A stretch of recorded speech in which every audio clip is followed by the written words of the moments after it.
Assalamualaikum Selamat sejahtera untuk kita semua.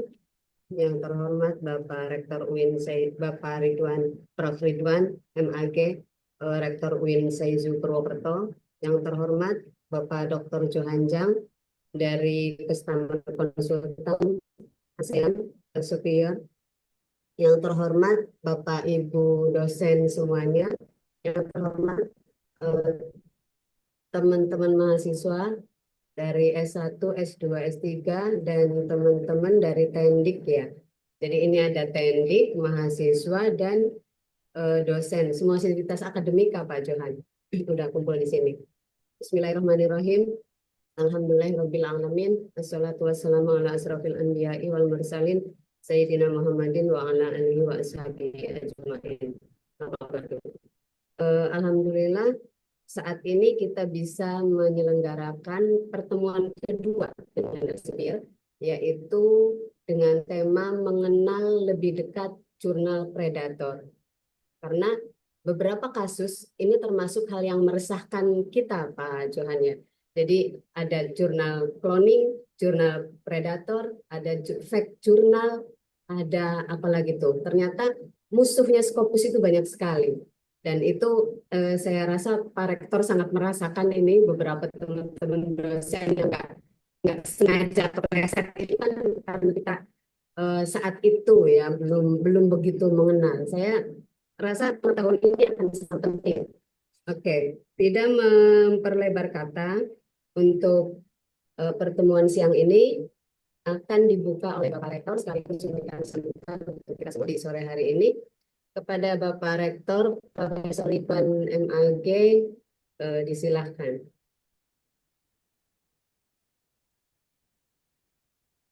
Baik, ya. Terima kasih. Assalamualaikum warahmatullahi wabarakatuh. Gitu. Selamat siang, salam sejahtera untuk kita semuanya. Yang saya hormati narasumber kita, Bapak Dr. Johan Jang. Bapak dan Ibu, saudara sekalian, para peserta webinar yang saya hormati, bersyukur pada Allah, Tuhan Yang Maha Esa, kita semuanya bisa hadir di acara yang sangat penting ini, webinar dalam rangka untuk mengenal ya, lebih dekat jurnal predator. Pertama tentu atas nama lembaga menyampaikan apresiasi kepada perpustakaan UIN Saizu yang telah berinisiasi untuk menyelenggarakan acara pada siang hari ini.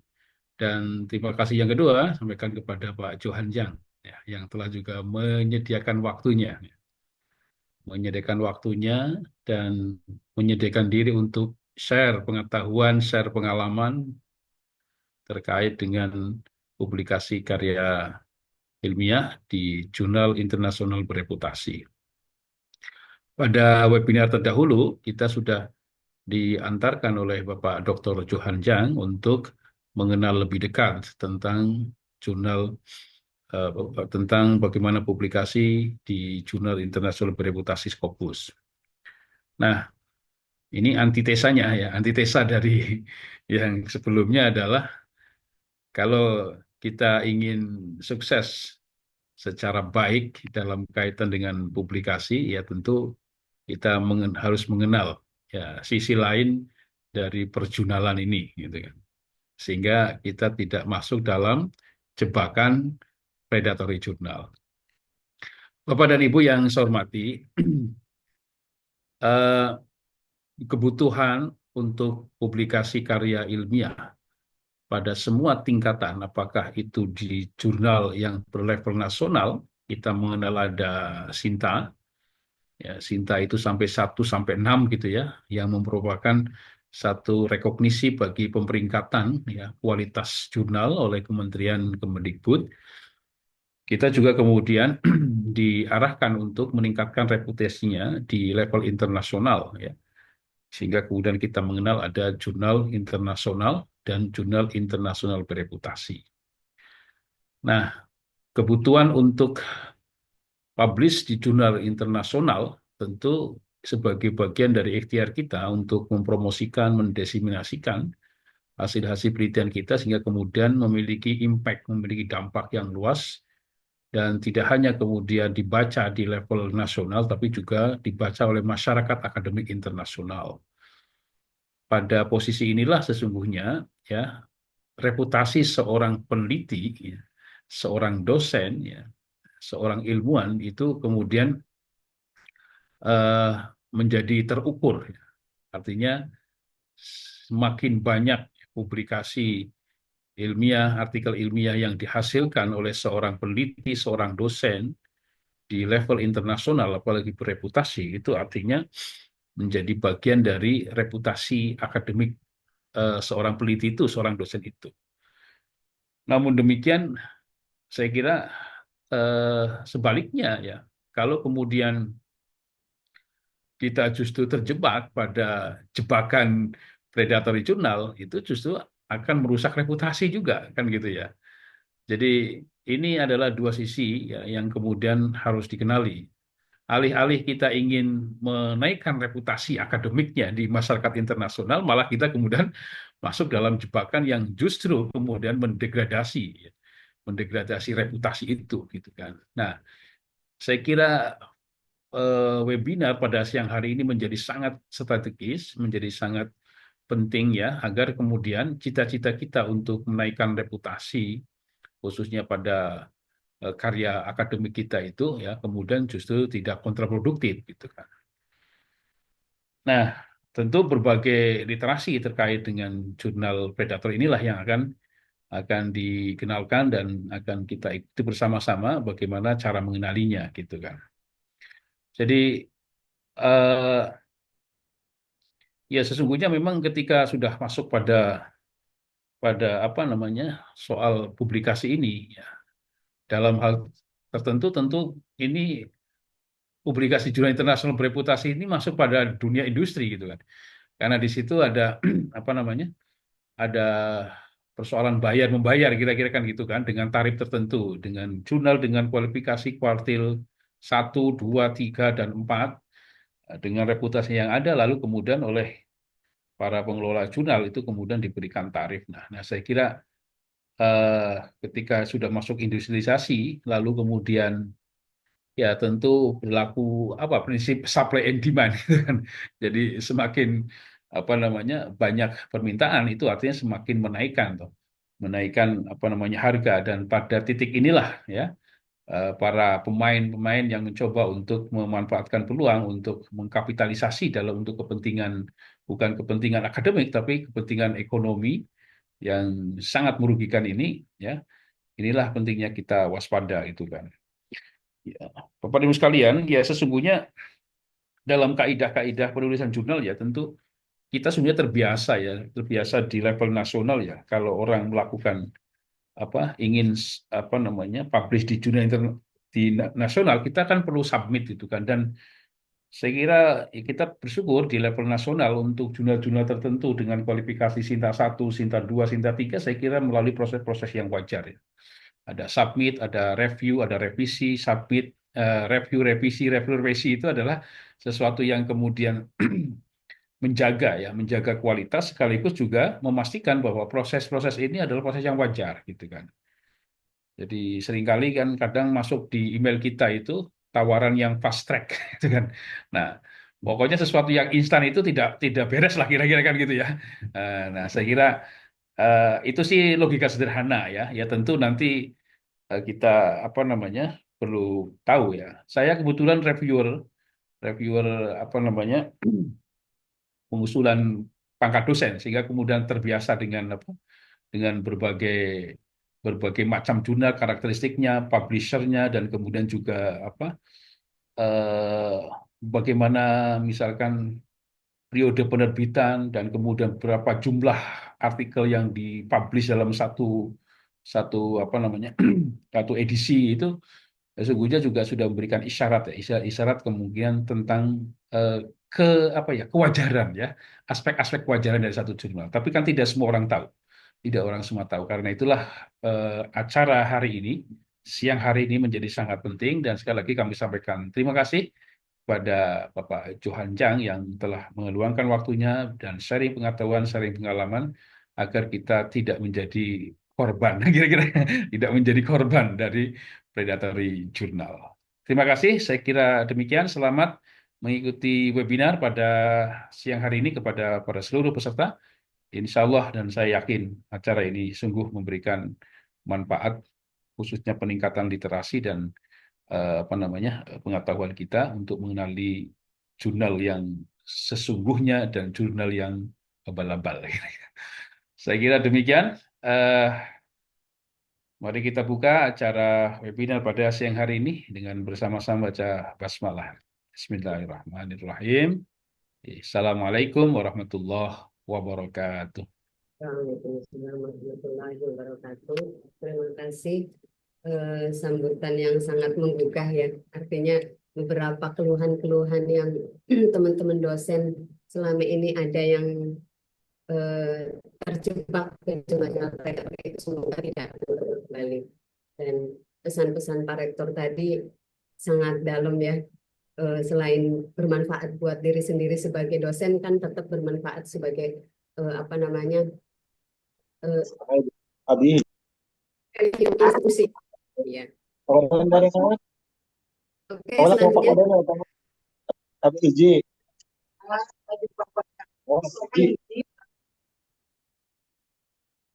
selanjutnya kita akan memasuki acara inti, yaitu penjelasan tentang bagaimana mengubah jurnal predator dari Bapak Dr. Johan Jang. Sebelumnya mungkin ada yang nggak ikuti pertemuan lalu ya. Kita ini akan dulu perkenalkan bahwa Bapak Johan Jang ini adalah customer konsultan dari bagian kesehatan ya Pak ya. Dari tahun 2020 sampai sekarang. Cuman saya dengar Bapak sekarang jadi accounting manager ya. Jadi sudah naik jabatan lagi fokusnya di supirnya. Selamat Pak Johan. Selanjutnya kami persilahkan untuk memberikan pencerahan kepada kita semua dan semoga kita terhindar dari predator ini ketika kita sudah memahaminya. Pada Pak Johan disilahkan. Ya, terima kasih Bu Indah, Prof. Ridwan, terima kasih sekali sudah membuka juga di siang hari ini. Bapak Ibu yang sudah hadir ya, Bapak Ibu dosen, rekan-rekan mahasiswa yang sudah hadir untuk kita bisa sama-sama mengikuti webinar diskusi kita ya pada siang hari ini. Tentunya juga ke rekan-rekan perpustakaan yang sudah pastinya luar biasa mempersiapkan seluruh acaranya. Nah, dan betul ya bahwa Bapak Ibu hari ini topik dari webinar kita yang kedua ya, ini seputar tadi disebut oleh Prof adalah antitesisnya dari yang pertama. Ya, kita terbalik nih. Kalau yang pertama kita lebih mengenal apa itu Scopus ya, kita lebih tahu tentang dunia publikasi seperti apa. Nah, tetapi yang kedua ini memang ini berdasarkan dipilih topiknya ya berdasarkan dari pertanyaan-pertanyaan Bapak Ibu juga ya sebenarnya membuka satu pemahaman bahwa sepertinya perlu untuk kita tahu dunia yang satunya lagi yaitu tentang predatory journal supaya tujuannya adalah Bapak Ibu bisa tidak terjebak begitu ya dengan jurnal-jurnal predatory. Nah, apa itu jurnal predatory, cara menghindarinya bagaimana? Nah, itu kita kupas semua ya di webinar kali ini. Saya share screen dulu. Ya, sudah terlihat ya Bapak Ibu ya. Iya. Ya, Pak. Oke. Ya, jadi di kesempatan ini ya, avoiding predatory publication, bagaimana kita bisa menghindari ya jurnal-jurnal yang predator, dibawakan tetap oleh saya ya. Dan nanti silakan kalau ada pertanyaan-pertanyaan atau informasi lain yang dibutuhkan dari konten ini, silakan boleh diajukan ya. Oke. Jadi Bapak Ibu, kita berangkat dulu dari ini ya, challenge di academic publishing. Nah, tantangan-tantangan ya yang umumnya dijumpai saat proses publikasi. Nah, dan tantangan-tantangan ini adalah yang memang kita selalu lihat di Indonesia. Ya, ini saya selalu kalau kemana-mana biasanya membukanya dengan apa saja tantangannya ya kalau mengenai publikasi di Indonesia. Nah, kalau kita lihat di berbagai macam universitas ya termasuk karena saya juga mengajar gitu dan kebetulan saya mengajarnya metode riset ini juga ada sedikit-sedikit andilnya di sini yaitu kalau kita lihat di Indonesia itu kebanyakan ketika kita mengajar mengenai riset, ya, apa itu riset dan seterusnya, kita sangat berfokus pada penulisan karya ilmiahnya, ya, metode risetnya begitu. Nah, tentu itu tidak salah, tentu itu penting sekali ya untuk diketahui, terutama oleh para periset pemula, mahasiswa, ya, itu satu bagian yang tidak boleh tidak ada begitu. Tapi yang kadang kala terjadi itu adalah kita lupa bahwa sebenarnya masih ada bagian lain yang perlu kita diskusikan di silabus begitu ya, dalam pembelajaran, yaitu publishing. Nah, karena yang terjadi, kalau kita terlalu fokusnya hanya writing-nya saja, papernya bisa jadi, betul gitu ya. Tesisnya selesai, disertasi selesai, ya, paper buat publikasi selesai. Tapi setelahnya, ya terutama untuk para periset pemula, itu tidak tahu paper itu kemudian harus diapakan. Publikasi kemana, bagaimana cara pilih jurnalnya, ya. Nah, hal-hal begini masih belum terlalu familiar, ya. Bahkan mungkin apa itu Sinta, apa itu Scopus begitu ya, belum belum terlalu familiar dengan hal tersebut. Nah, bahkan lebih parahnya lagi bisa terjebak dengan berbagai macam praktek yang kurang baik begitu dalam dunia publikasi, ya. Jadi memang karena ada gap informasinya belum terdeliver, ini yang menyebabkan kemudian masih banyak peneliti di Indonesia yang terjebak dengan hal publikasi yang tidak tepat begitu. Nah, kemudian challenge yang kedua yang dihadapi juga, kita masih cukup jarang gitu ya membicarakan mengenai academic misconduct. Jadi hal-hal yang tidak etis yang dilakukan, terutama dalam dunia publikasi. Ya, ini bisa jadi kita sebagai author yang mungkin kurang etis, atau bisa juga hal-hal yang dilakukan oleh jurnal yang kurang etis, tapi kita tidak tahu bahwa ternyata itu tidak boleh begitu. Ya, nah itu masih cukup jarang kita bicarakan. Misalkan mengenai ghostwriter. Ya, ini simpelnya boleh tidak numpang nama gitu ya. Nah, itu kalau kita sebagai author. Atau misalkan boleh tidak ya kita pakai AI, ya, atau penggunaan AI yang tidak mengikuti kaidah-kaidah yang etis begitu seperti apa. Nah, atau hal-hal yang dilakukan misconduct-nya ini bisa juga dari jurnal, ya. Misalkan kalau jurnal itu saya misalkan mau publikasi di satu jurnal. Kemudian jurnal itu minta saya untuk melakukan pembayaran di depan. Nah, jadi saya diminta, oke, bayar dulu misalkan 1 juta rupiah begitu ya. Nah, itu boleh atau tidak, itu wajar atau tidak. Nah, ini kita masih kurang informasi seperti hal-hal seperti ini. Ya, padahal itu sebenarnya part dari academic misconduct gitu. Ya. Nah, kemudian kita juga kadang karena kita belum terlalu banyak mengenal dunia publikasi, kita jadi tidak terlalu paham buat apa publikasi di jurnal. Ya, terutama mungkin rekan-rekan mahasiswa yang baru bergabung begitu ya. Waduh, saya harus buat skripsi atau tesis, disertasi, belum nanti saya harus publikasi. Itu buat apa gitu. Ya, kenapa tidak ujian tertulis saja biar lulus gitu ya. Nah, karena kita kemudian jadi kurang tahu ternyata kalau kita publikasi penelitian kita di jurnal, itu dampaknya bisa sangat besar. Tapi kita harus tahu jurnal yang mana yang kita tuju. Ya, kita bisa berkarir sebagai peneliti, bahkan lebih baik lagi kita bisa berkontribusi terhadap perkembangan dari ilmu pengetahuan. Kan itu ya yang kita harapkan. Nah, tapi untuk mencapai hal tersebut, ya, kegambaran yang ideal tersebut, kita harus tahu juga bagaimana publish yang etis, bagaimana publish yang di jurnal-jurnal yang baik begitu. Ya, itu baru kita pelan-pelan bisa merasakan dampaknya. Nah, atau yang paling parah Bapak Ibu adalah kita sebenarnya tahu, ya, karena kita agak jarang nih bicara tentang publikasi begitu ya. Kita sebenarnya tahu ada jurnal-jurnal predator. Bahkan mungkin kita sadar itu jurnalnya predator. Nah, tapi karena kita menutup mata begitu ya, akhirnya kita tetap publikasi di jurnal yang predator intentionally. Jadi dengan sengaja kita cari jurnal yang predator aja biar cepat begitu. Ya, nah ini nanti berbahaya sekali ya buat bukan cuma ke kita sendiri ya, tapi juga ke institusi, bahkan ke negara. Nah, ini jadi concern juga. Ya. Nah, tentu dari tantangan-tantangan ini tidak saya bahas satu-satu kalau nggak terlalu panjang begitu ya. Nah, tapi yang mau jadi fokus, salah satu faktornya begitu ya. Nah, yang menjadi challenge besar terutama buat Indonesia itu betul adalah publikasi di jurnal-jurnal predator. Baik itu yang unintentional dan yang intensional. Ya, jadi yang tidak disengaja dan juga yang disengaja.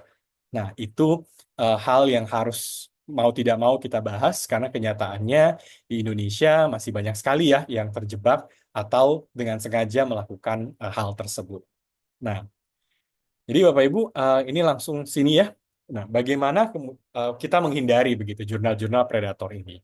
Nah, yang pertama tentu kita harus tahu dulu apa itu jurnal predator. Ya, nah, jurnal-jurnal predator ini merupakan tantangan besar di dunia akademik publishing. Ya, baik itu di Scopus, ya, bahkan di Web of Science, ya, bahkan tidak menutup kemungkinan juga ada di jurnal-jurnal nasional. Ya, nah. Yang terjadi memang kalau kita bicara academic publishing, itu kita bertemu dengan publisher-publisher yang unethical. Ya. Nah, unethicalnya apa? Unethicalnya adalah mereka lebih mengedepankan bisnis dibanding science. Ya, jadi bisnis itu lebih tinggi posisinya dibandingkan dengan science. Nah, bukan berarti di academic publishing itu tidak boleh menjadi sebuah bisnis. Ya, tidak boleh ada profitnya begitu.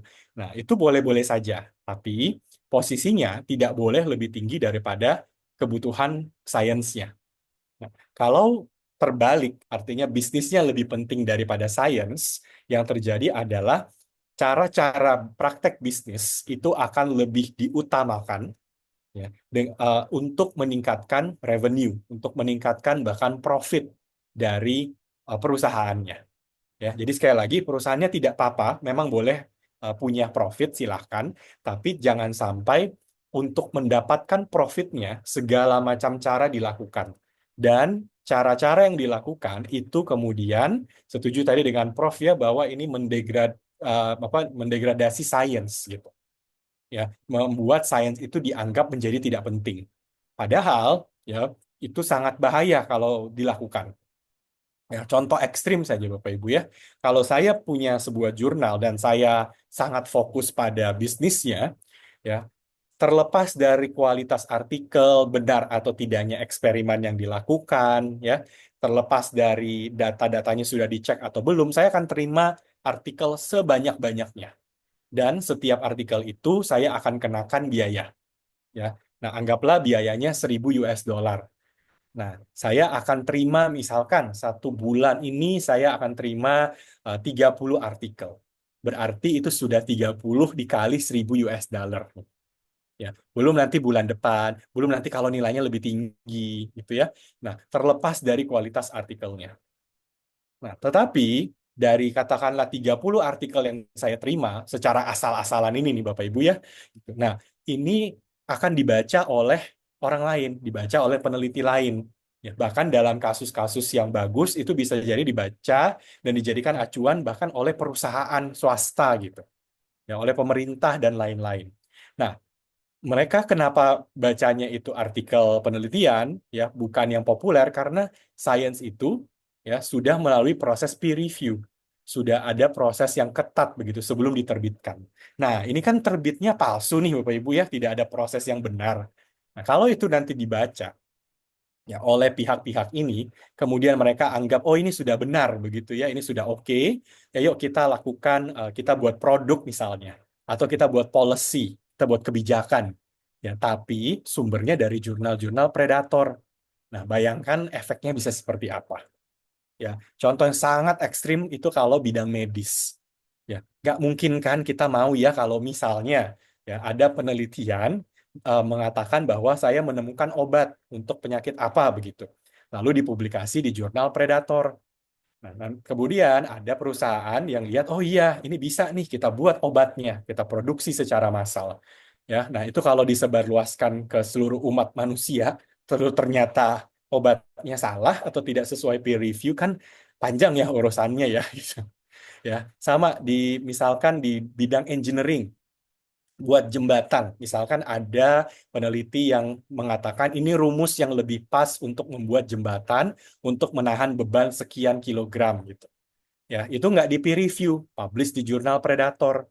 Nah, itu kalau jembatannya betul ternyata ujungnya dibuat oleh satu pemerintah misalnya, ya pakai rumus itu ternyata gagal, nah itu bisa jadi sains itu dipertanyakan.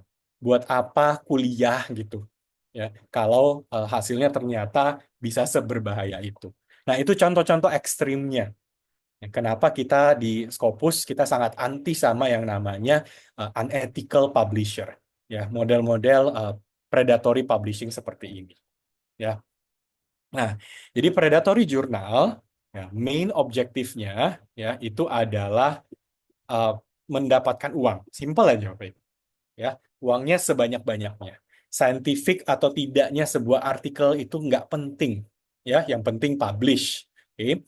Kemudian kadang jurnalnya ini bisa asal-asal aja, misalkan Bapak Ibu jurnalnya harusnya jurnal bidang pendidikan, tapi ada yang submit misalkan bidang engineering, teknik begitu ya, tetap saja diterima, tetap saja dipublikasi ya.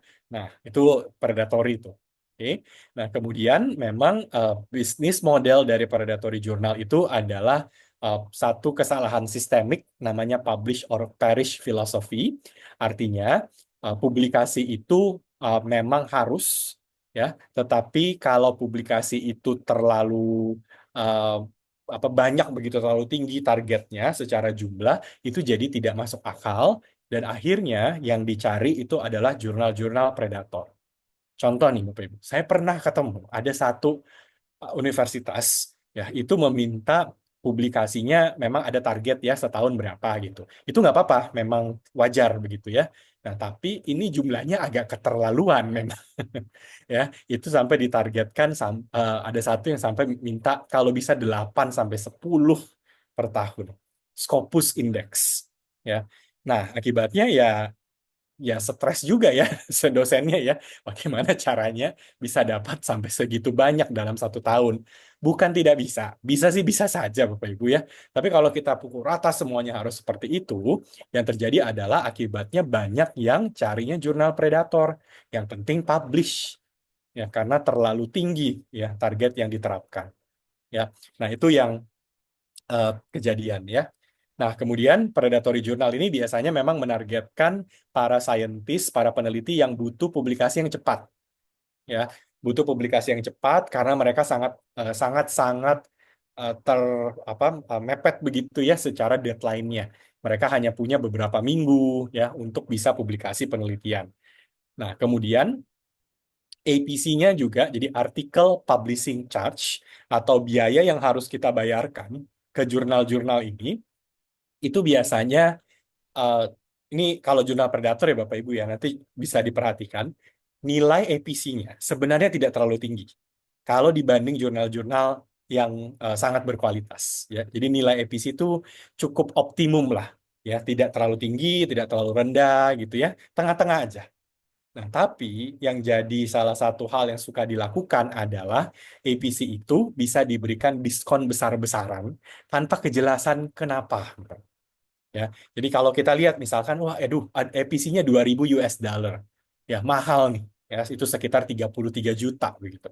Oke, kemudian kita request ke jurnalnya, boleh tidak ya saya dapat diskon untuk APC-nya. Nah, tiba-tiba jurnal itu mengatakan, oh ya sudah, bayarnya 500 US dollar saja. Ya, 500 itu berarti sekitar hampir 10 juta. Diskonnya berarti agak luar biasa tuh. Oke. Nah, itu agak aneh Bapak Ibu. Ya, karena apa yang mau dilakukan oleh jurnal itu tanpa kejelasan ya, kenapa Bapak Ibu dikasih 500 ya, itu tidak ada alasannya, yang penting kan Bapak Ibu publish, yang penting bayar gitu. Ya, atau bahkan bisa ditanya, Anda sanggupnya berapa gitu. Ya, ya udah sesanggupnya aja yang dibayar. Kan jadi kita juga bingung ya, ini jurnal sebenarnya ya cara operationnya bagaimana gitu ya. Nah, kenapa mungkin di kitanya senang gitu ya, nggak apa-apa, tapi kalau dari sisi jurnalnya harusnya mereka sudah menghitung biaya APC yang mereka butuh itu sebenarnya berapa gitu ya. Nah, ini ya secara umumnya. Nah, nanti kita lihat bagaimana menghindarinya ya, tetapi sebelum ke sana kita harus tahu dulu bagaimana posisi Scopus terhadap jurnal-jurnal seperti ini ya. Jadi yang pertama, Bapak Ibu, Scopus itu tidak pernah mengindeks jurnal predator. Ya, jadi Scopus tidak pernah mengindeks jurnal predator, namun ini ada catatannya. Ya, jurnal itu bisa berubah menjadi predator ketika sudah terindeks Scopus. Ya, jadi waktu belum terindeks, ya, mereka mau terindeks Scopus, itu kita berani jamin mereka tidak predator. Tapi begitu mereka sudah terindeks Scopus, ini jadi tantangan bersama. Ya, banyak jurnal yang berubah, yang tadinya baik-baik saja, jadi tidak baik-baik saja. Ya, kenapa begitu? Karena begitu jurnal sudah terindeks Scopus, mendapatkan paper itu gampang.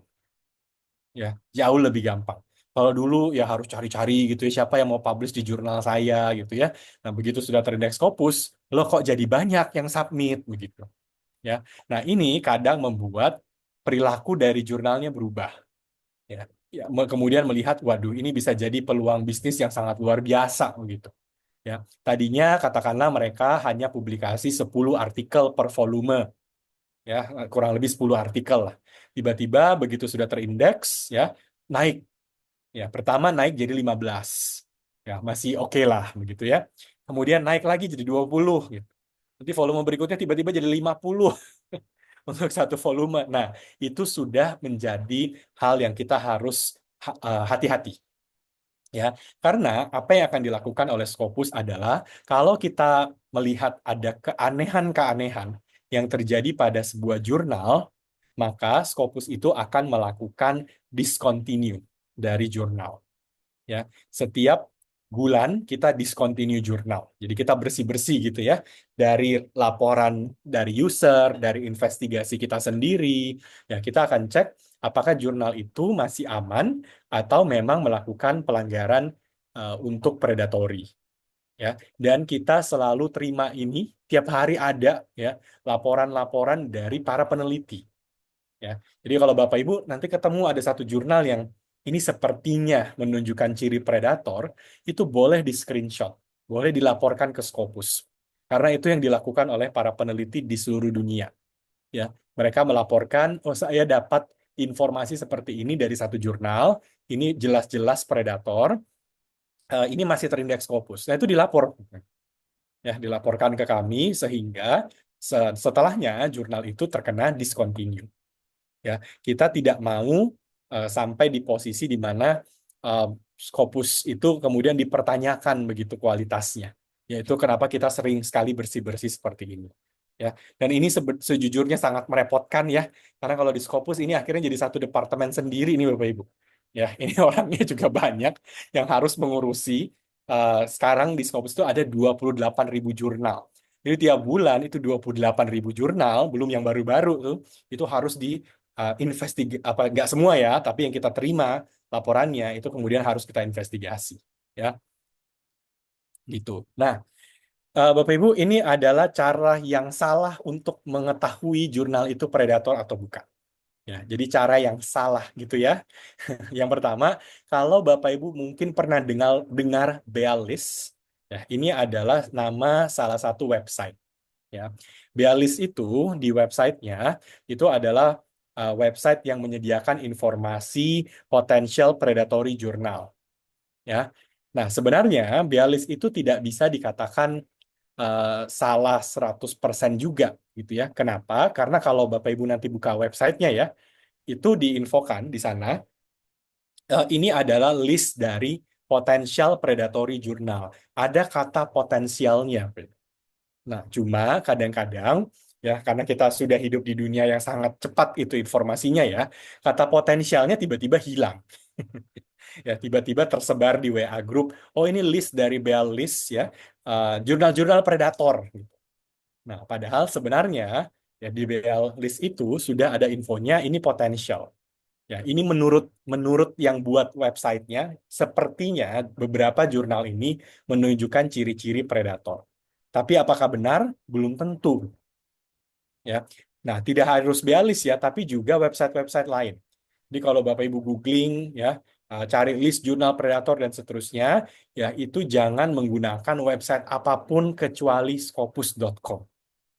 Ya, jadi sumber informasinya cuma satu, harus dari scopus.com-nya. Ya, kalau yang lain-lain, Bapak Ibu dapat informasinya, cek sumbernya dari mana. Ya, nah sebenarnya boleh aja, misalkan ada satu website ya, itu menaruh list dari predatory jurnal, tapi sumbernya dia ambil dari scopus.com. Ya, itu masih nggak apa-apa tuh, Bapak Ibu. Ya, tapi kalau sumbernya tidak jelas, ya jangan dianggap ini sumber yang realnya. Ya, nanti takutnya yang terjadi informasinya semakin menyebar, lalu semakin salah. Itu ya. Nah, itu yang bahayanya di sana. Ya. Nah, kemudian ini ya, jadi how not to know ya jurnal itu predatory atau tidak. Nah, jadi bagaimana ya cara untuk menghindari jurnal-jurnal predator? Pertama, Bapak Ibu, ya sering-seringlah pakai scopus.com. Ini ya karena di kampus juga sudah dilanggan begitu ya. Jadi sering-seringlah pakai scopus.com. Kemudian selalu cek perbandingan jumlah dokumen dan citasi dari jurnal. Nah, ini saya ganti share screen-nya ya, biar kita langsung live demo. Jadi Bapak Ibu bisa lihat. Oke, ini saya di Scopus ya, sudah terlihat ya Bapak Ibu ya. Nah, di Scopus ini, Bapak Ibu sering-sering ke sources. Ya, misalnya ya, saya lagi mau publikasi di jurnal namanya apa. Nah, dicek dulu di Scopusnya. Oke.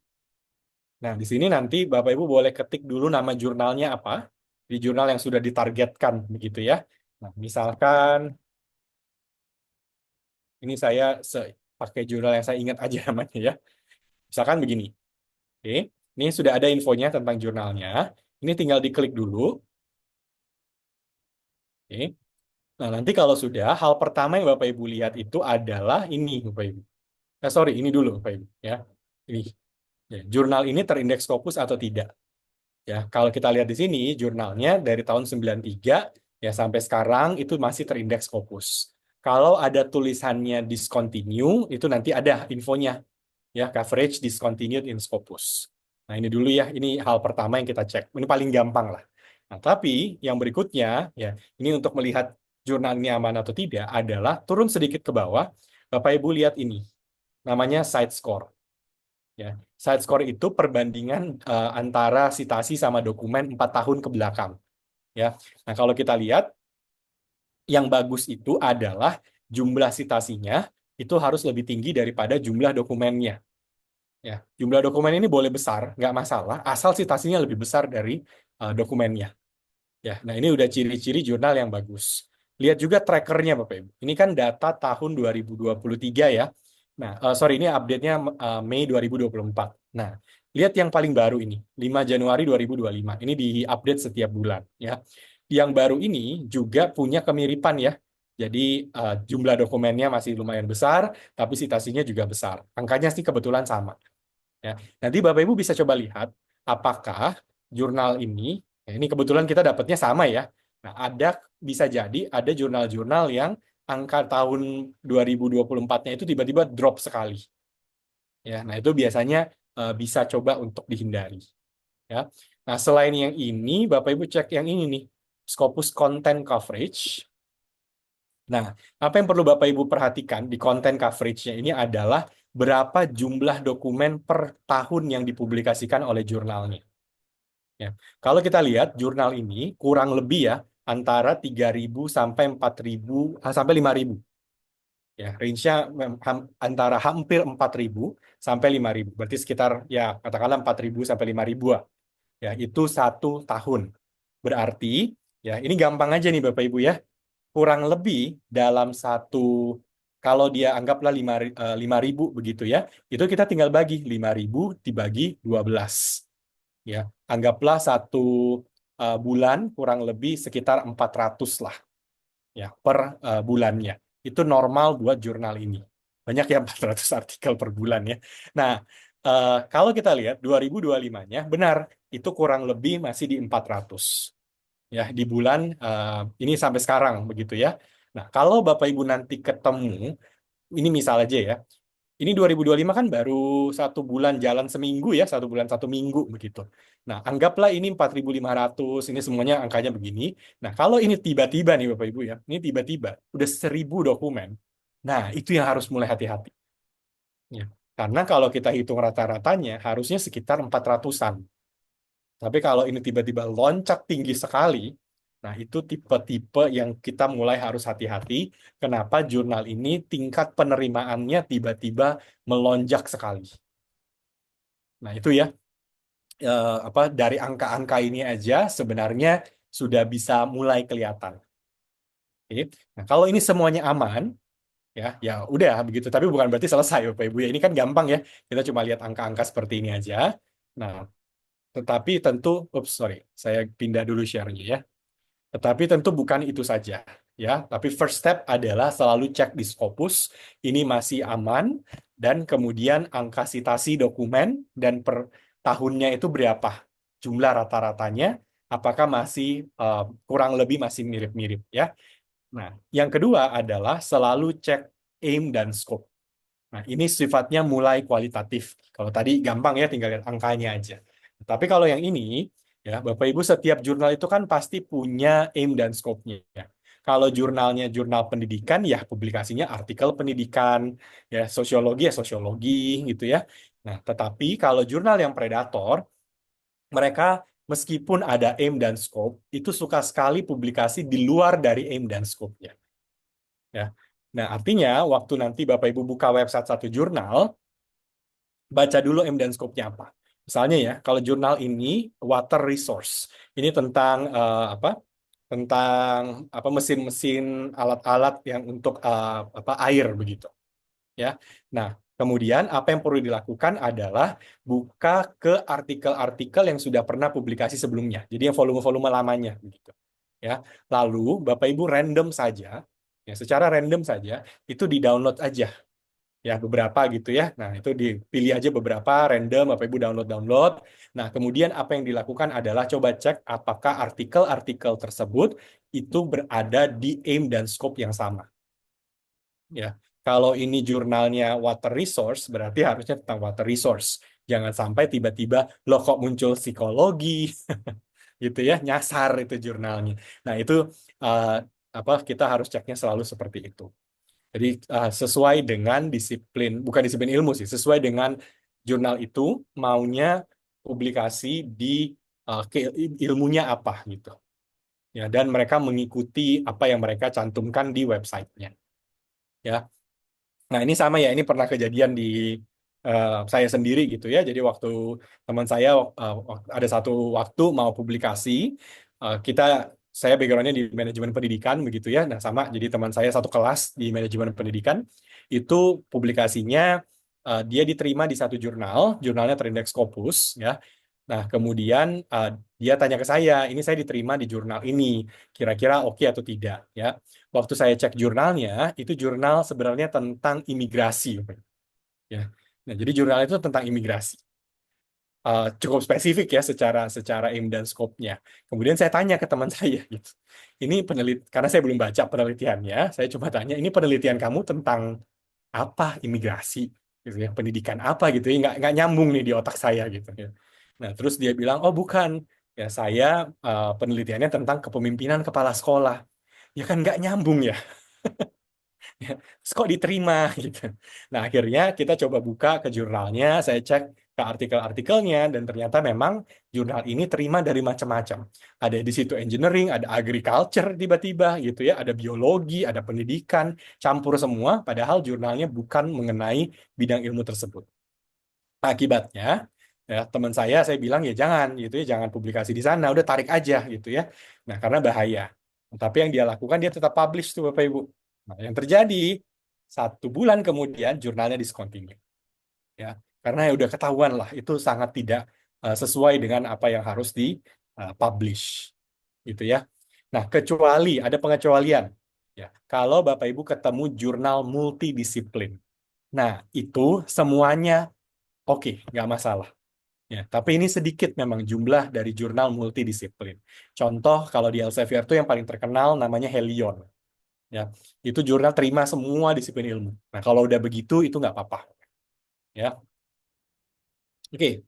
Kemudian berikutnya selalu cek di APC practices. Ya, bagaimana mereka minta pembayaran.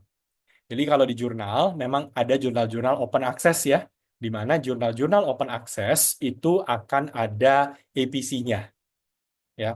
Nah, akan ada pembayarannya. Nah, ini diperbolehkan, tidak masalah, dan nilai APC itu tergantung dari jurnal.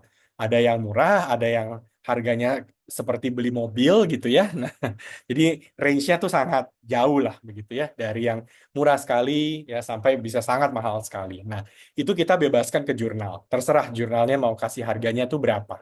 Nah, tapi mereka harus ada rambu-rambunya. Ya, karena ini udah bicara mengenai uang begitu ya. Nah, golden rule-nya, ya, aturan paling utama yang harus dipenuhi adalah jurnal itu tidak boleh meminta pembayaran ya dimanapun kecuali artikel di fase manapun kecuali artikel itu sudah diterima. Ya, atau dengan kata lain, pembayaran hanya boleh dilakukan di akhir setelah artikel diterima. Nah, itu aturan nomor satunya begitu. Ya, kita tidak menerima, ya, jadi jurnal itu tidak boleh, misalkan ya, minta pembayaran di depan. Baru juga submit artikelnya, gitu ya, tiba-tiba keluar invoice-nya. Padahal prosesnya sendiri belum dilakukan. Ya, proses review belum berjalan begitu ya, tapi sudah diminta. Atau yang lain misalnya ini cicilan itu ada ya. Jadi bayar dulu misalkan 20% di depan, kemudian nanti kalau sudah diterima baru bayar 80%-nya. Nah, itu juga nggak boleh ya. Atau ada juga yang mintanya tuh di tengah-tengah ya. Jadi mintanya di tengah-tengah. Nah, kemudian ada juga yang ini menawarkan fast track. Nah, fast track juga tidak boleh sebenarnya. Ya. Nah, intinya APC silakan ditentukan sendiri mau berapa harganya, tapi rule-nya adalah hanya boleh diminta, hanya boleh ditagih ketika review sudah selesai dilakukan, sudah ada acceptance-nya gitu. Ya. Nah, kenapa ini sangat ketat ya dalam hal ini? Karena kita tidak mau pembayaran itu di depan, ya. Karena pembayaran di depan itu artinya kita melakukan bribing. Ya, kita nyogok itu namanya. Ya, ini kan belum mulai ya, prosesnya belum mulai, prosesnya harusnya netral, tapi karena kita udah bayar, itu jadinya tidak netral lagi. Uang sudah masuk ke jurnalnya. Ya, nah yang seperti ini ya, itu kita tidak perbolehkan. Nah, sama bahwa Bapak Ibu yang begini-beginian, ya itu sering sekali kita dapat laporan tuh. Ya, jurnal ini minta saya begini, jurnal ini minta saya begini dalam pembayarannya. Nah, itu laporan-laporannya kita anggap sebagai pelanggaran etika dalam dunia publikasi. Ya. Oke, berikutnya, nah ini agak menyebalkan nih kalau ini ya, after review practices. Nah, ada jurnal-jurnal karena mereka sudah tahu ya Scopus itu ketat, tidak boleh minta pembayaran begini dan begitu dan seterusnya. Nah, maka yang dilakukan ya oleh jurnal-jurnal ini, dan ini kalau ketemu menyebalkan sekali adalah mereka ubah sistemnya. Bapak Ibu, kalau di jurnal-jurnal seperti ini ya, proses reviewnya normal, ya, berapa bulan gitu ya. Kemudian APC-nya juga aman-aman saja, diminta di akhir. Ya, jadi Bapak Ibu nih sudah berbulan-bulan review, selesai, diterima, kemudian diminta melakukan pembayaran APC. Nah, itu kan normal ya. Tetapi sebelum betul-betul diterima, tiba-tiba Bapak Ibu diminta menggunakan jasa tambahan. Nah, jasa tambahannya yang paling sering kita jumpai adalah proofreading. Ya. Jadi proofreading itu boleh. Ya, jurnal boleh minta Bapak Ibu melakukan proofreading. Oke, tetapi yang tidak boleh adalah kalau jurnal secara eksklusif proofreading itu diberikan ke satu perusahaan saja, apalagi jurnalnya sendiri. Jadi bahasanya simpelnya adalah Bapak Ibu tiba-tiba diminta proofreading dulu ya, tapi proofreadingnya hanya boleh sama perusahaan ini atau hanya boleh sama kami di jurnalnya. Kalau tidak menggunakan jasa yang ini, maka kita tolak artikel Bapak Ibu. Nah, ini juga tidak boleh. Ya. Karena apa? Kadang biaya proofreadingnya itu tidak masuk akal.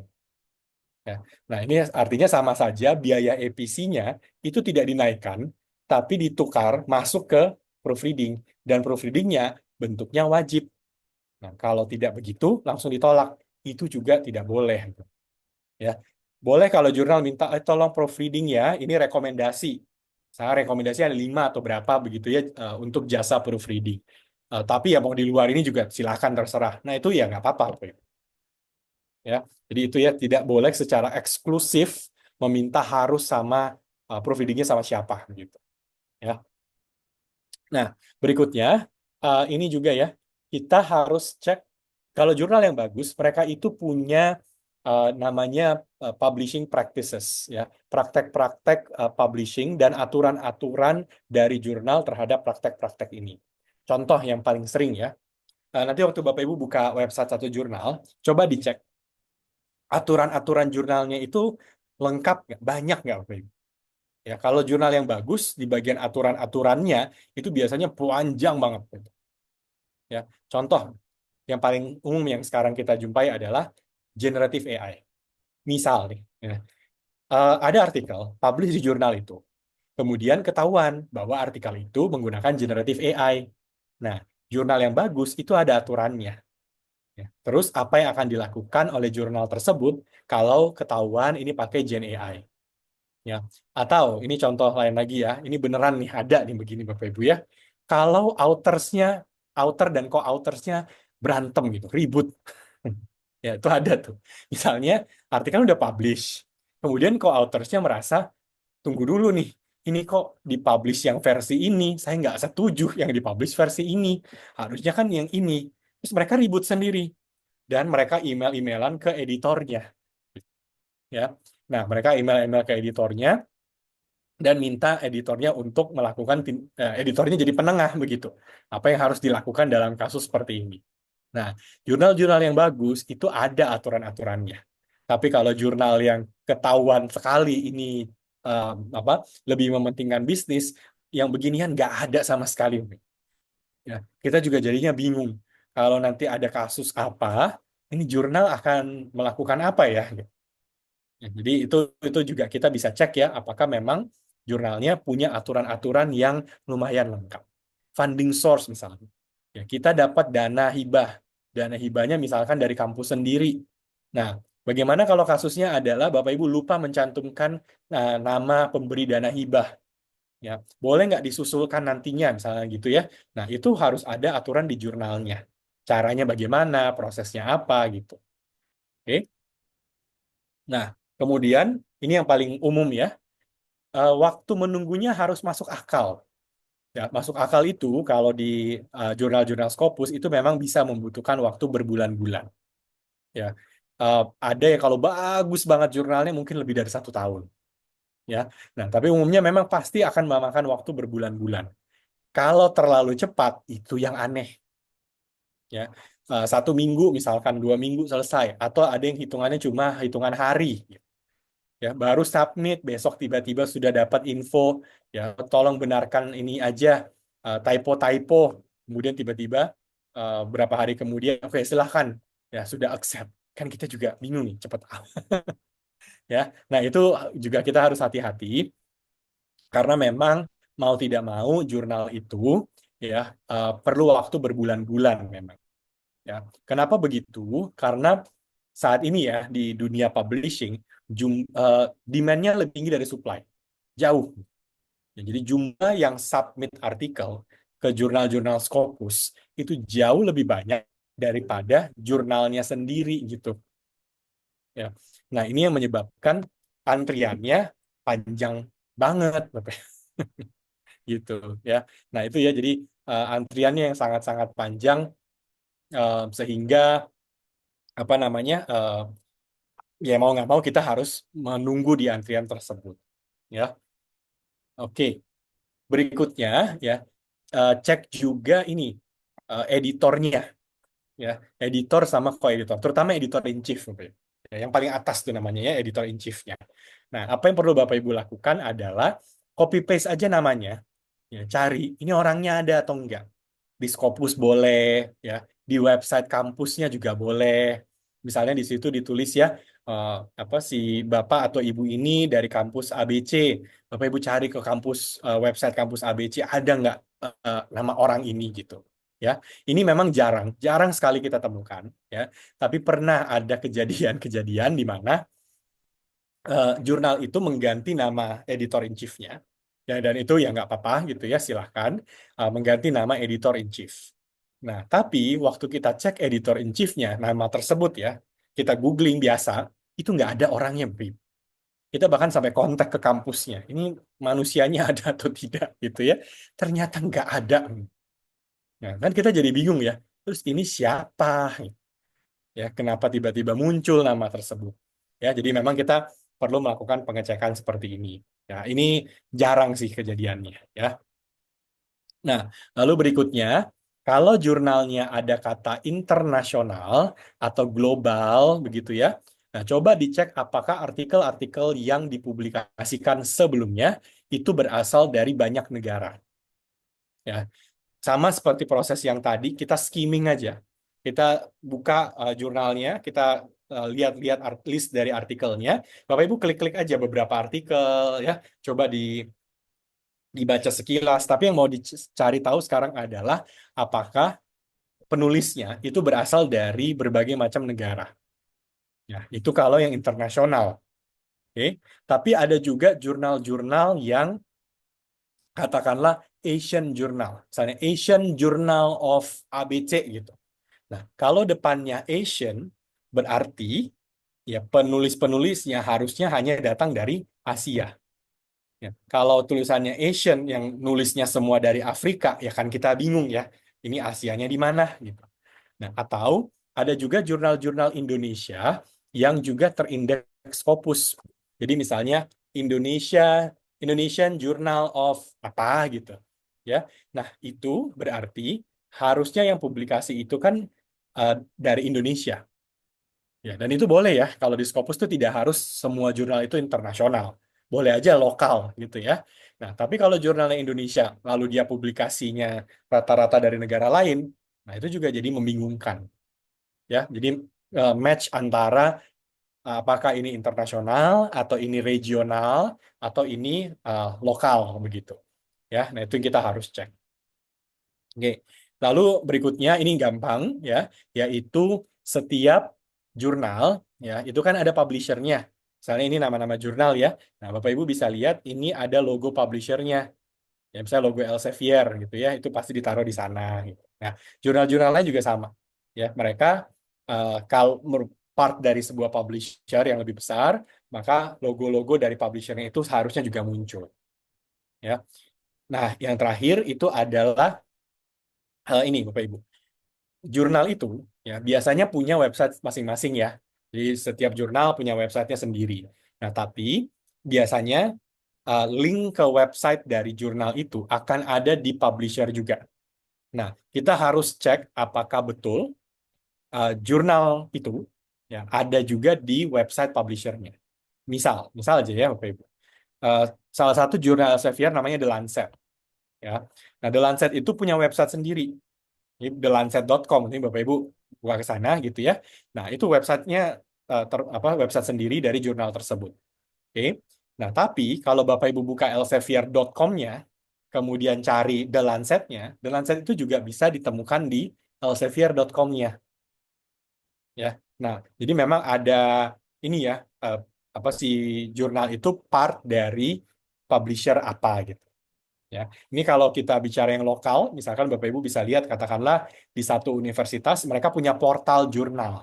Nah, di portal jurnal itu ada nama-nama jurnal, ada gambar-gambarnya gitu ya, bahwa di kampus kita ada 10 jurnal. Ini jurnalnya listnya ada ini. Nah, kalau kita klik, kita masuk ke halaman website dari jurnal itu kan ya. Nah, itu prosesnya sebenarnya sama. Ya. Nah, kalau ketemu, misalnya Bapak Ibu googling nih, ya, googling ketemu jurnal ABC gitu. Nah, jurnalnya diklik, masuk ke website dari jurnal ABC. Ya. Nah, nanti Bapak Ibu lihat, misalkan penerbitnya di situ disebut, oh ini jurnal ABC diterbitkan oleh katakanlah Elsevier gitu. Ada logonya Elsevier-nya. Nah, cek di websitenya Elsevier. Benar nggak jurnal ABC itu part dari Elsevier? Kenapa ini penting? Karena kita menemukan bahwa jurnal itu yang nakal nih Bapak Ibu ya, itu suka pakai logonya Elsevier, ditempel di jurnalnya, padahal bukan jurnal Elsevier. Nah, jadi itu kenapa eh, takutnya ya nanti Bapak Ibu kena fraud, kena penipuan gitu. Ya, karena mengatasnamakan publisher lain. Ya, bahkan ini ada satu jurnal nih Bapak Ibu ya. Ini juga saya baru tahu, baru diinfokan. Dan ini kejadiannya di negara kita, ya, yaitu jurnalnya ini meniru sekali jurnal Elsevier. Jadi jurnal ini belum terindeks Scopus ya, tapi layoutnya itu mirip sekali, logonya aja juga mirip sekali ya dengan logonya Elsevier. Ya, nah akhirnya itu memang ya jadi kasus karena kita tidak memperbolehkan. Ya, takutnya sama nih, yang kena nanti author. Author merasa, oh ini jurnalnya bahasa Indonesia tapi sepertinya jurnal Elsevier gitu. Ya, padahal bukan. Nah, yang begini ya, ini nanti akan menjadi isu lagi. Takutnya itu tadi ya, jurnalnya predator. Ya, jadi memang lumayan banyak ya yang kita perlu melakukan beberapa pengecekan. Uh, ada yang cukup manual begitu ya, yang harus kita lihat satu-satu untuk setiap hal ini. Jadi kenapa begini? Karena ya memang sampai saat ini ya, apa yang kita lakukan untuk jurnal-jurnal predator selalu kita evaluasi dan kita discontinue. Nah, tapi ini harus jadi PR kita bersama nih. Ya, bukan cuma dari Scopus ya, tapi dari penerbit-penerbit lain juga, dari dosen-dosen, dari mahasiswa, dari author begitu ya, dari universitas. Nah, supaya yang mau kita jaga yaitu science ya, itu benar-benar bisa selalu baik begitu. Ya, selalu bermanfaat. Nah, itu yang mau kita jaga sama-sama. Ya, nah ini andilnya kita di Elsevier tadi saya share cukup banyak begitu ya di Scopus. Nah, tapi di Bapak Ibu juga perlu concern terhadap predatory jurnal seperti ini. Ya, nah kalau shortcut saya suka ditanya gitu ya. Ini kan lumayan banyak memang yang harus dicek. Nah, tapi ada nggak ya shortcutnya gitu? Ya ada sih Bapak Ibu ya. Publikasinya di Elsevier aja itu selesai. Ya nanti aman begitu ya untuk karena kita tidak ada yang jurnal predator ya. Oke, mungkin seperti itu. Silakan kalau Bapak Ibu ada pertanyaan, informasi yang dibutuhkan, boleh kita diskusikan bersama ya. Terima kasih. Oke, terima kasih Pak Johan. Silahkan Bapak Ibu yang akan bertanya, persiapkan bisa chat, bisa juga pakai raise hand. Cuma sebelumnya ada titipan pertanyaan nih Pak Johan nih. Ya, Yang pertama, dari penjelasan tadi, adakah kepantasan EPC? Nah, itu pertanyaan. Kadang sekali yang mahal-mahal banget, yang murah juga ya kan masih ada tuh yang 200-an dolar, yang 20.000, apa yang $2.000, $4.000 kan ada juga gitu. Jadi mm-mm. jauh banget rentangnya.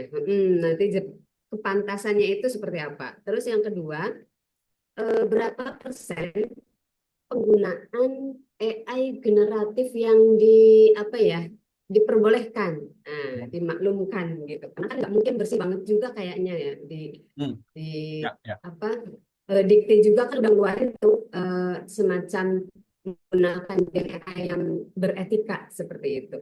Hmm. Sementara itu Pak Johan. Ya, oke. Nah, mungkin yang pertama tadi soal APC ya. Nah, Bapak Ibu sebenarnya kalau kalau APC kita tidak punya semacam standar ya. APC itu berapa? Karena kita serahkan ke masing-masing jurnal. Nah, kenapa begitu? Karena tiap jurnal itu punya struktur eh, biaya operasional mereka sendiri-sendiri. Nah, itu yang kita tidak bisa atur. Ada jurnal yang kecil gitu, kantornya kecil ya. Eh, apa orang-orangnya memang nggak banyak, mungkin biaya APC-nya tidak terlalu tinggi. Nah, tapi ada jurnal yang kantornya aja udah satu gedung sendiri, misalnya begitu ya. Nah, jadi yang mereka gaji juga banyak, itu mungkin biaya EPC bisa lebih besar. Nah, ada juga misalkan timnya besar, tapi ini bukan buat cari profit. Misalkan jurnal-jurnal, nah itu paling seringnya begitu. Ya, sehingga mereka open access, iya, tapi mereka cari uang hanya untuk menutupi biaya operasional. Sehingga bisa jadi jurnalnya bagus, jurnalnya berkualitas, tapi biaya EPC-nya bisa jadi cukup rendah gitu. Nah, ini memang variasinya tuh sangat beragam ya. Itu bisa dari cuma 100.000 rupiah ya sampai yang paling mahal ya yang pernah saya lihat sekarang itu 9.000 US dollar. Itu yang terakhir yang pernah saya cek. Nggak tahu lagi kalau masih ada lagi yang lebih tinggi. Ya, Tapi kalau kurs sekarang berapa rupiah ya Pak apa Johan? ya? Itu Aman itu aja. dulu banget itu. hampir 100 juta. Lebih kayaknya. Oh, ya Allah. Oh iya Ya, lebih. Oh, benar. 146 juta. Ya, Ya. itu yang paling mahal. Ya, Eh, bidangnya medis supaya. Ya. Jadi kalau memang Bapak Ibu di bidang kesehatan, bidang medis itu cenderung mahal. Tanya Bu, tanya Pak Johan. Oh iya iya, silakan Pak. Eh, Ya menarik sekali ini. Jadi kita tambah pengetahuannya itu. Kalau sebelumnya saya hanya mengetahui jurnal predator itu beberapa gitu ya. Nah ternyata indikatornya ternyata banyak juga ya Pak Johan ya. Mm, Oke. betul. Yang ingin saya tanyakan, mungkin teman-teman juga ini mewakili yang lain itu biasanya itu kan dari Scopus sendiri mengeluarin ini ya daftar jurnal discontinue gitu ya. Itu kalau di Ya. Scopus langsung bisa diakses di mana gitu ya. Mau nanti kita Mm, kepingin ngakses langsung. Kalau kita kan biasanya dapatnya cuma share share dari kawan gitu ya di grup chat gitu ya. Nah itu kita pengen misalnya kalau nggak ada share kan kita juga nggak tahu nah. Kalau kita ingin ngakses langsung kira-kira gimana itu? Itu yang pertama. Kemudian yang berikutnya untuk fitur Scopus AI kok yang di UIN hilang ya? Itu kenapa itu ya? Itu. Terus yang berikutnya tentang hijack jurnal itu. Nah, itu deteksinya gimana? Kalau di Scopus dulu itu kan ada alamat website gitu ya. Alamat web mm. ketika kita ke search atau salah satu jurnal itu kemudian profil jurnalnya yang kita lihat di Scopus itu ada alamat webnya lah. Ini kok sekarang nggak ada ya? Itu gimana itu untuk deteksi hijack? Karena kayaknya ini yang cukup sulit juga ini untuk kemudian kita deteksinya. Ya, oke. Nah, Terima oke, kasih. sementara itu Pak, tiga dulu, nggih. Boleh. Matur Oke. nuwun. Nanti tolong diingatkan kalau saya lupa ya. Bapak Ibu. Nggih. Kan. Oke, pertama untuk ini dulu. Nah, untuk lihat listnya ya, Bapak Ibu. Jadi untuk melihat list, Bapak Ibu ke scopus.com, ya, seperti ini. Nah, kemudian klik sources ini, ya. Oke, jadi klik dulu. Nah, kemudian yang perlu dilakukan adalah yang ini nih, Bapak Ibu. Nih, download Scopus source list. Nah, ini yang ada semua yang masih aktif, kemudian yang sudah discontinue, alasan discontinue-nya kenapa, ya, yang baru terindeks Scopus, ini semua ada di sini. Nah, ini kita update sebulan sekali. Gitu. Mungkin sekarang datanya saya kurang tahu, ini mungkin Januari ya atau Desember gitu. Nah, ini tinggal diklik aja, nanti bisa langsung download gitu. Ya. Nah, ini menyambung juga mungkin pertanyaan yang ketiga ya tentang Scopus AI. Jadi yang ini nih Bapak Ibu. Ya. Jadi memang untuk di Winsa ISU sendiri Scopus AI-nya itu belum dilanggan. Jadi ini terpisah memang. Ya, ini add-on. Sekarang Bapak Ibu adanya 4 ini ya, dokumen, author, research discovery, organization, sama yang sources tadi. Nah, kalau ini kita terpisah. Itu. Jadi ini add-on sifatnya. Ya. Tadi yang kedua, lah kan jadi lupa saya. Yang kedua tadi Iya. soal ini ya, Yang kedua tentang hijack eh, jurnal, Pak. ya, nah, kalau Nah, itu Bapak Ibu, sekarang kami lebih menyarankan Bapak Ibu ke website publisher. Ya, jadi misalkan ya, kalau untuk Elsevier itu ke sciencedirect.com. Ini kan website yang ada list dari jurnal-jurnalnya ya. Itu nanti ada di sini. Oke. Nanti juga publisher lain juga sama. Misalnya Bapak Ibu mau publikasi di Wiley. Nah, sebaiknya Bapak Ibu langsung ke websitenya Wiley. Ya, ceknya di sana. Nah, kenapa begitu? Karena kita lebih baik seperti itu daripada nih Bapak Ibu ya, kita pernah ada kasus-kasus yang mengatasnamakan jurnal tapi mengubah link website jurnalnya ya. Jadi ya artinya penipuan juga begitu ya. Mengaku bahwa saya mewakili jurnal ini minta mengubah websitenya dari apa ke apa gitu. Nah, itu kalau kita biarkan terus seperti itu, lama-lama kan kita bingung sendiri ya, ini mana yang asli, mana yang bukan, gitu kan. Nah, terlalu panjang prosesnya. Jadi kita menyarankan sekarang, Bapak Ibu ke website penerbitnya, nah cek di website penerbitnya, itu jauh lebih bagus seperti itu.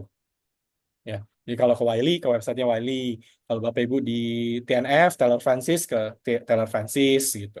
Ya, itu lebih baik lah. Ya. Gitu, Pak. Ada yang saya miss nggak ya, Cukup Pak. Pak? Amin ya. Oke. Bu Tapi Indah tadi. tanya satu lagi boleh ya? Oh iya, iya. Boleh.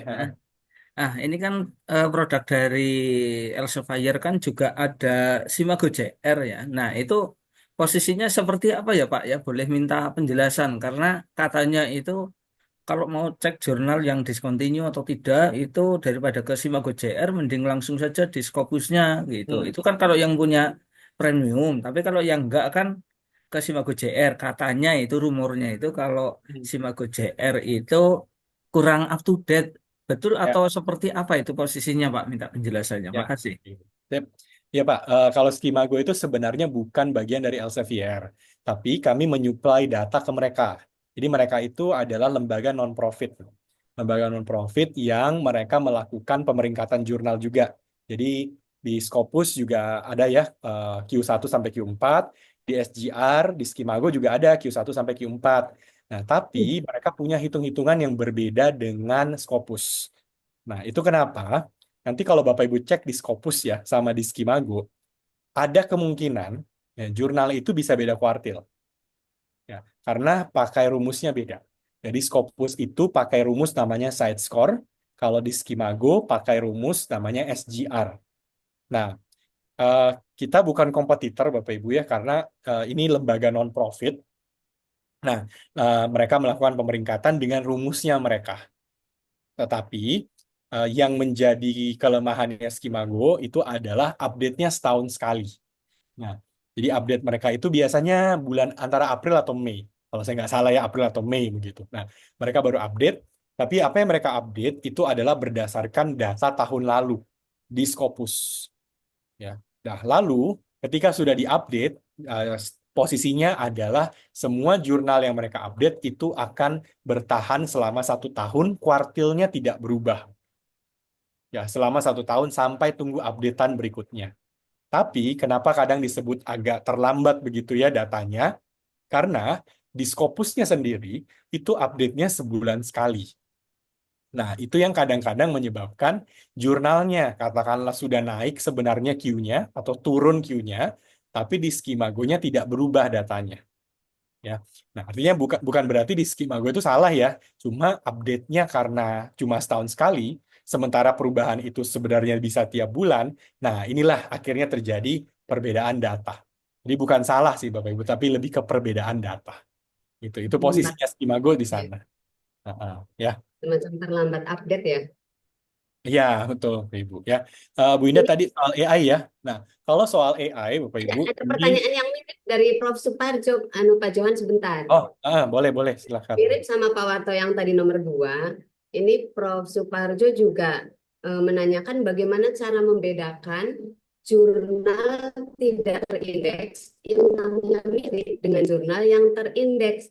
Mungkin maksudnya cloning itu ya, Ya, cloning, heeh. cara membedakan. Betul, Bapak Ibu. Nah, kalau untuk yang ini, pertama sama cek ke website publisher.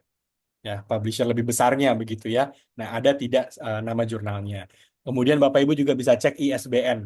Meskipun ISBN suka di copy gitu ya, tapi ya nggak apa-apa. Itu salah satu indikator lain lagi ya. Cek nomor ISBN-nya benar atau tidak.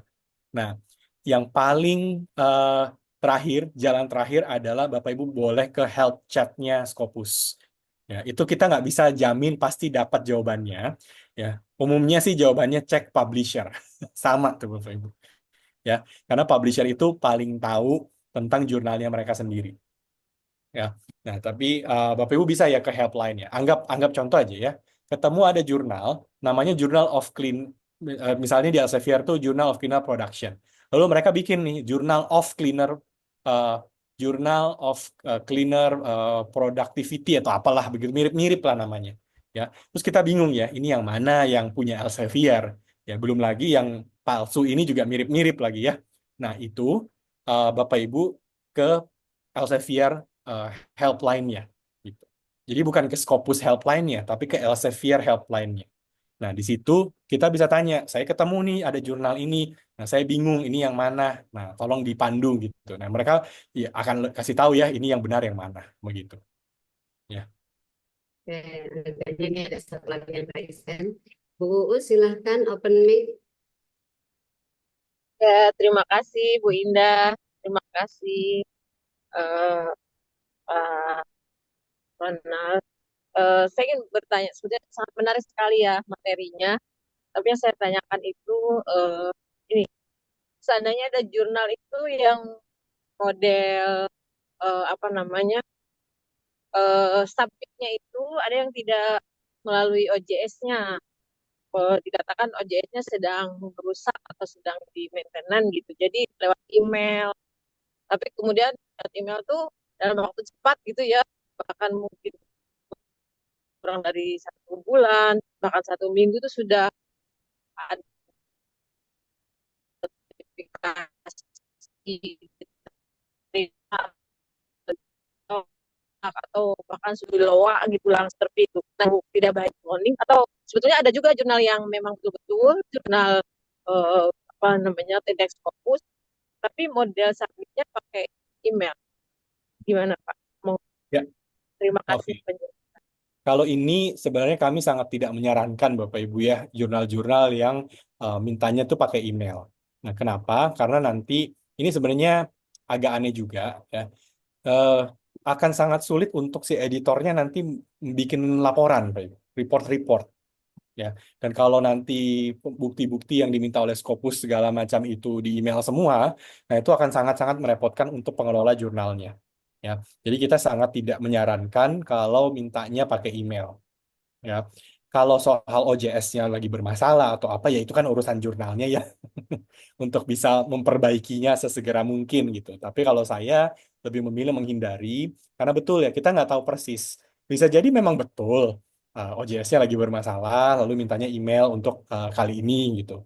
Tapi bisa jadi juga saya juga takut ini nanti ini enggak ya terrecord tidak ya benar tidak ya prosesnya gitu ya, karena kalau kita tidak punya bukti-bukti buktinya cuma pakai email begitu ya, nah itu agak meragukan ya, belum lagi tadi katakanlah ibu mendapatkan balasannya cepat sekali gitu ya, ini juga kan jadi pertanyaan ya, ini sebenarnya masuk proses review atau tidak gitu. Jadi akan memunculkan banyak sekali pertanyaan-pertanyaan yang membuat saya akan jauh lebih ragu untuk mau publish di jurnal itu. Ya, kalau saya akan pilih lebih baik yang lain gitu. Ya. Itu Bu Uus, masih ada pertanyaan? Oke, jadi dihindari ya untuk hal-hal yang apa mencurigakan, apalagi seminggu dapat LOE ya Pak Johan. Ini ada pertanyaan di ruang chat dari Mas Ipung Nurjanto. Apakah ada contoh jurnal yang semula memiliki praktik baik sebagai jurnal, namun kemudian ada perubahan orientasi publisher menjadi jurnal predator? Mungkin maksudnya awalnya terindeks fokus baik-baik saja, terus di tengah-tengah jalan mungkin imannya tergoda gitu, jadi tidak berakhlak. Kalau sebut nama nggak enak nih Bapak Ibu. Tapi caranya Bapak Ibu tadi yang Scopus, Bapak Ibu download aja Scopus source list-nya. Di situ ada nama jurnalnya, ada nama publisher-nya, ya. Tapi kasusnya bagaimana? Mungkin tiap jurnal agak beda-beda ya. Gitu. Nah, kita tidak mau menginfokan kasusnya per jurnal itu seperti apa. Tapi Bapak Ibu bisa cek nama jurnalnya, bisa cek ke websitenya, ya, dan bisa lihat sendiri apa yang sebenarnya terjadi pada jurnal tersebut. Gitu. Ya, itu ada nanti nama-namanya. Mas Ipung contohnya di saya aja nanti. Ini soalnya kasihan ya nanti dikiranya karena beliau dari Elsevier nanti ngejelek-jelekin Iya. yang dari mana gitu. Jadi enggak Ya, betul. hubungan. Ya, jadi insya Allah nanti bisa kita jelaskan. Ini teman saya, Prof. Pak Johan. Ya. Terus pertanyaan yang tadi, generatif AI berapa persen yang dimaklumi? Oke. Kalau yang ini masih per jurnal sih Bapak Ibu ya. Jadi kita tidak ada ketentuan resminya harus berapa persen gitu yang boleh pakai AI atau sebagainya. Nah, tapi kalau aturannya Elsevier nih agak mungkin ada beberapa yang sama lah pada publisher yang lain ya. Kita memperbolehkan Bapak Ibu pakai AI. Ya, pakai generative AI juga boleh, tapi hanya untuk kebutuhan paraphrasing gitu. Ya. Jadi kalau Bapak Ibu pakai paraphrasing, pakainya Gen AI, itu silahkan. Cuma nanti di bagian paling bawah di artikel Bapak Ibu, itu ada namanya Declarations of Generative AI. Nah, Declarations of Generative AI udah ada template-nya di website jurnalnya. Tinggal di copy paste aja kalimat tersebut. Intinya mengakui bahwa saya menggunakan generative AI untuk kebutuhan paraphrasing. Nah, itu nggak apa-apa. Ya, Bapak Ibu tidak boleh ditolak artikelnya karena itu. Tapi tidak lebih dari itu, Bapak Ibu. Misalkan buat bikin tabel atau bikin gambar saya pakai generative AI, itu nggak boleh. Ya, intinya AI itu membantu kegiatan penelitiannya, tapi bukan menciptakan sesuatu yang baru. Ya, Jadi membantu saja ya. Jadi kayak Grammarly itu kan memperbaiki saja, tapi bukan ide Hmm. nol gitu. Biar dia yang Ya, bikin. betul. Prinsipnya sama sih seperti Bapak Ibu misalnya pakai Grammarly atau pakai web yang sebelum-sebelumnya ya, software-software yang umum gitu. Itu kan tetap kita yang mengetik sebenarnya ya. Itu ide mah ide kita gitu. Cuma mungkin bahasanya kurang bagus. Nah, itu nggak apa-apa. Kan mungkin ada yang masih kurang, silakan. Ya, Prof. Suparjo, apakah sudah merasa terjawab? Ini belum mungkin Sudah, membahas kembali. terima kasih. Oke, sip. Terima kasih, Terima Mbak kasih. Winda, Pak Juan, makasih. Ya, Bapak. Ya, semoga dengan langganan Scopus ini kita bisa memaksimalkan gitu ya. Oh ya, Pak Johan, kemarin pertanyaan saya akan dijelaskan secara lebih jelas katanya tentang bagaimana saya membaca dashboard apa namanya tuh usage, apa Scopus Oh, usage gitu berapa. iya, maaf. Itu beda banget tuh. Mm-mm. Ya, Nanti tak jelaskan ke Ibu Bu Indah aja terpisah ya Bu ya. Itu oke, siap, teknis. siap. Ya, teknis banget ya. Oh, ya, terima kasih. Saya berharap suatu ketika, insya Allah kan kita mau diperpanjang nih langganan Scopusnya. Suatu saat nanti Pak Johan mungkin nggak akan luring ya Pak ya. Kenapa Bu? Maaf, tadi agak. Luring, kalau penjelasannya Oh, luring kita seminar gitu, workshop gitu misalkan. eh, ada kereta kan Bu ke Purwokerto? Bisa. Ada dong, kita ke stasiun 10 Ya. menit. Insya Allah siap ya Pak Rektor, kita jemput deh. Nah, Kalau selama transportasinya ada ke sana gampang bisa. Kalian Pak Johan healing ke Batu Raden. Healing, ya, healing. Ya. ngerasain itu kan soto Sokaraja sama mendoan.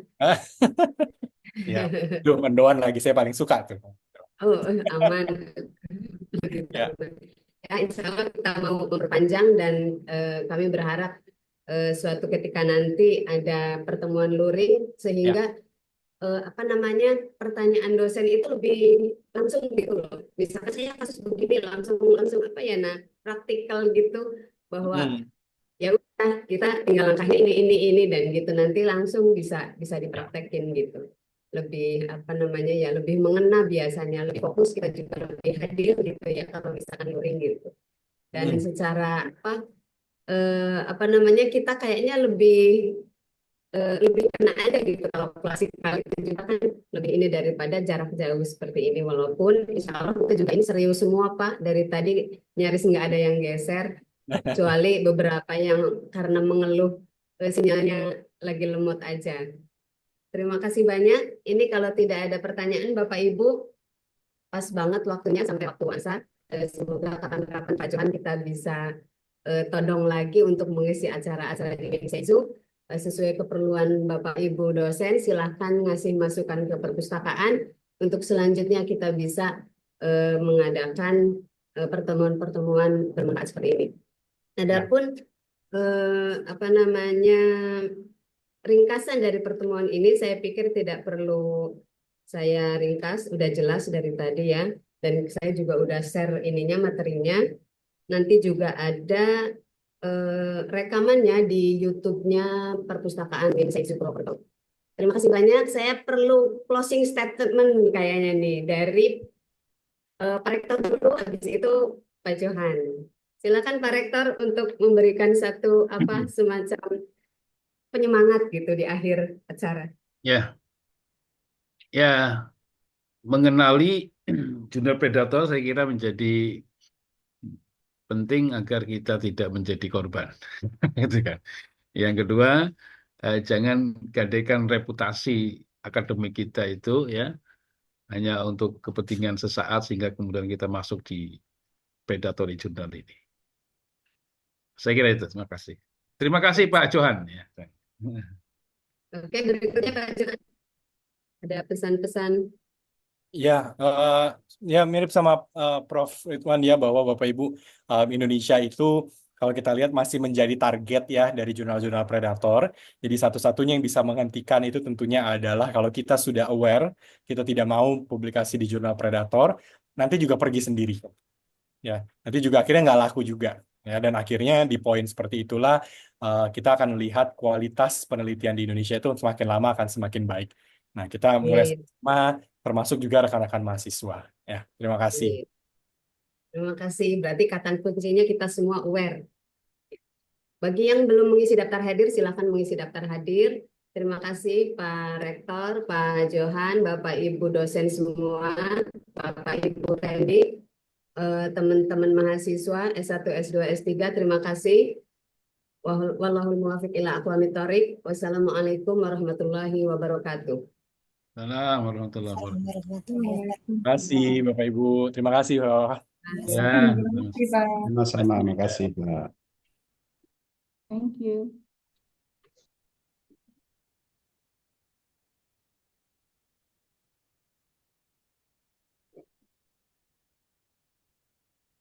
Terima kasih Bu